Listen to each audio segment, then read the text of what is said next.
First at 4. Good afternoon. I'm Steve Hensley. First at 4, a developing story we are following this afternoon. State police say a woman whose body was found in a Floyd County home suffered life-threatening injuries just before her death. KSP investigators say they were called to a home in the Arkansas Creek area just outside Martin.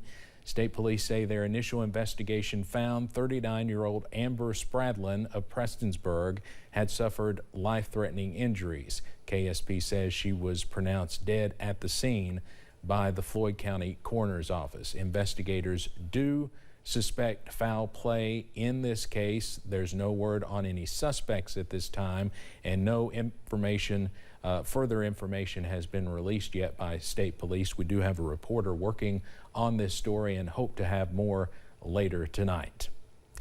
Lieutenant Governor Jacqueline Coleman was at the Heinemann Settlement School to help AT&T present some of its 75 donated laptops to students. AT&T Kentucky has been working with the Heinemann Settlement School since last summer to help give students in the region access to technology. To see the looks on their faces and to have so many of those kids say, I've never had a computer before, this is my first computer, tells you how important it is, but also the connectivity that it's going to teach them about with internet access. The responsibility now they have to take care of this device is even more important, I think, in some ways than anything that a school curriculum could teach them. AT&T representatives say they are happy to give these kids the opportunity of owning their first laptop. Now, the Lieutenant Governor was also in Letcher County today for a couple of stops, and we'll have more on that later tonight.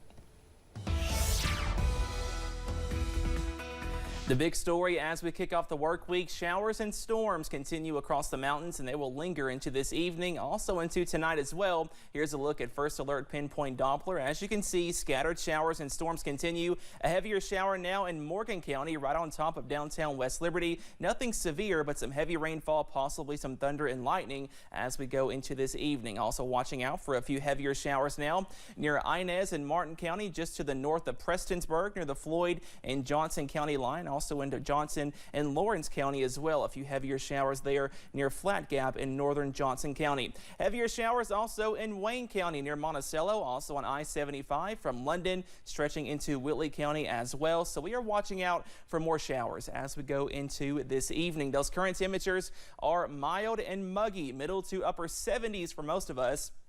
74 in London, 77 in Somerset, 72 in Jackson, 73 over in Pike County in Pikeville. Those showers, they will continue into this evening. Be sure to grab the umbrella if you have any dinner plans. We also stay mild and muggy overnight, those lows falling into the 60s as you wake up on Tuesday. And Steve, those rain chances, they will continue for much of the week. All those details coming up in just a few minutes. All right, Cameron, thank you. At 96 years old, Opal Lee, or the grandmother of Juneteenth, was planning to walk 2.5 miles in honor of the federal holiday. But first, she received an honor in San Antonio. Megan Reyna shares how Opal Lee is hoping to inspire anyone at any age to make a difference. I had this feeling that maybe I hadn't done enough. Opal Lee felt that way even after raising 4 children, educating thousands of students, and starting a food bank. If people can be taught to hate, they can be taught to love. Lee is credited for her campaign to make Juneteenth a federal holiday. In 2016, she symbolically walked from her home in Fort Worth to the White House to deliver a petition.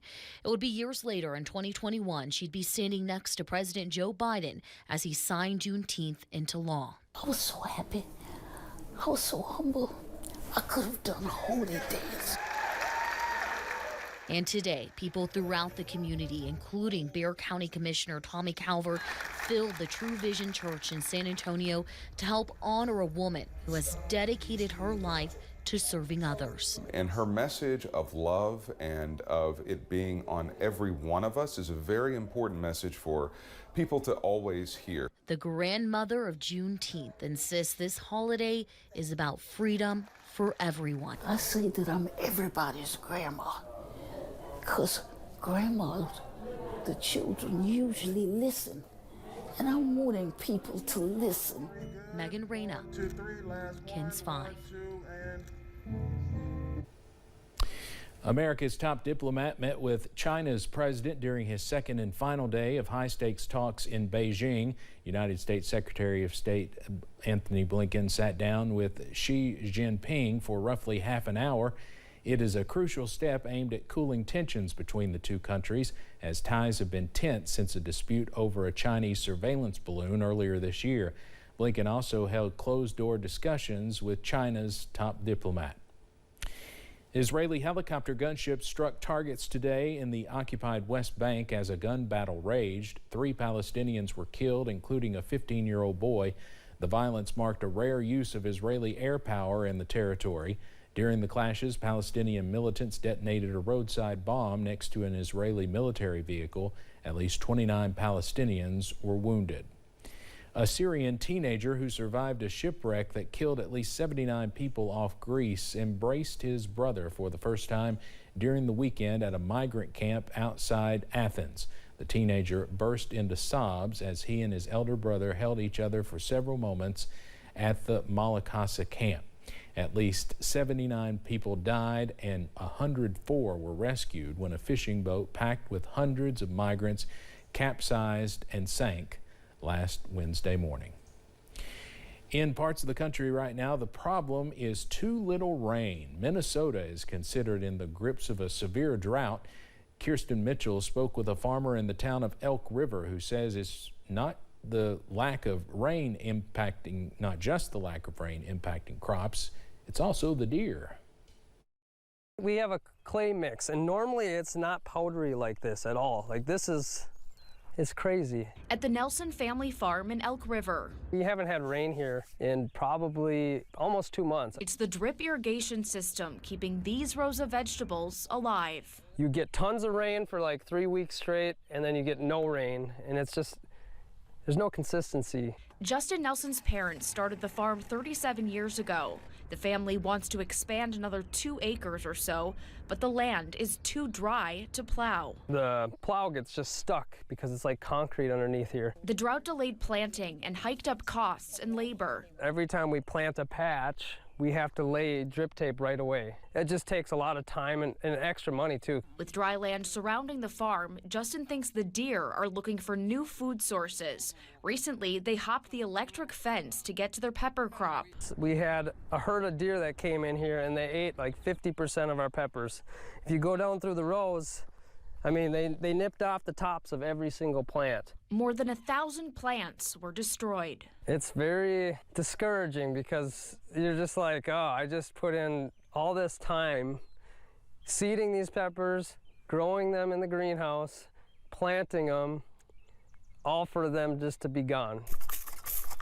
They now use a repellent, which seems to be working. It's all natural, an organic type of spray, and the deer can't stand the taste and the smell of it. Another tool to keep them from being at the mercy of Mother Nature.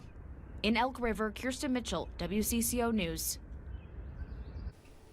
If drought conditions continue, supply could dwindle, driving up costs at the grocery store. Now to a big local story we've been following since the weekend. An eastern Kentucky community is dealing with the loss of a young man who died, 16-year-old Sam Wagers. We're told the young man drowned while swimming in Paintsville Lake on the Morgan County side. As WYMT's Phil Pendleton reports, Wagers' death is a big blow to the small community at the high school he attended. Sam Wagers was known as Sambo. He was only 16, but he passed away Saturday while he was swimming at Paintsville Lake. It is a situation that this high school has dealt with before, but it's never easy dealing with the loss of a young person. The principal here at McGoffin County High School says Sam Wagers would have been a junior this coming school year. He was a fun-loving young man with a bright future ahead of him. The hallways are empty at the high school that's home to only 400 students, but if school was in session today, there's a good chance many here would be in a somber mood. Principal Brian Conley says he knew Sam Wagers personally, as well as many of the other students here. He says that people are going to have a tough time dealing with his loss. All of our students know one another, whether they're in the same friend groups or not. All of our teachers know all of the students, whether they have those students in their classes or not. There will be grief counselors available all of this week here at Magoffin County High School, even though it is summer vacation.